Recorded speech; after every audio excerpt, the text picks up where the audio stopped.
Inilah sosok Aibda Yudi Setiawan, mantan Kanit Reskrim Polsek Ujung Pangkah pemilik mobil yang simpan kerangka manusia.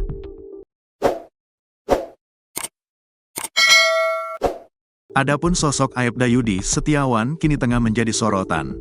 Hal itu lantaran mobil dinas miliknya yang sudah terparkir 5 tahun ditemukan kerangka manusia di dalamnya. Mengenai siapa sosok kerangka manusia itu, hingga kini masih misteri. Kerangka manusia yang tinggal tulang belulang ditemukan di dalam mobil Honda Civic yang telah lama terparkir di lokasi tersebut.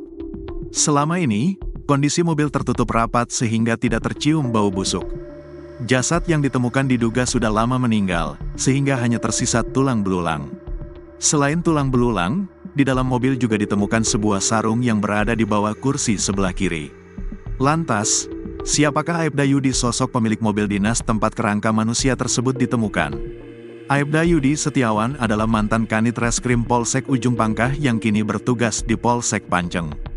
Rumah di asrama polisi tersebut pernah ditempati oleh Yudi saat masih menjabat sebagai Kanit Reskrim Polsek Ujung Pangkah. Yudi sudah pindah tugas ke Panceng sekitar 2 tahun lalu. Menurut Kapolsek Ujung Pangkah, mobil Honda Civic tersebut sudah 5 tahun terparkir di aspal dan tidak pernah dipakai. Kemarin itu, PHL kami bernama Gita dihubungi oleh Pak Yudi untuk mengecek apakah pintu mobilnya masih bisa dibuka.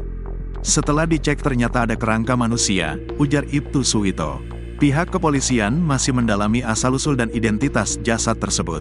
Hasil pemeriksaan tim Bitdokes Polda Jatim masih ditunggu untuk memberikan kejelasan lebih lanjut. Sementara itu, aspal Polsek Ujung Pangkah yang kosong dan tidak berpenghuni membuat temuan ini semakin misterius.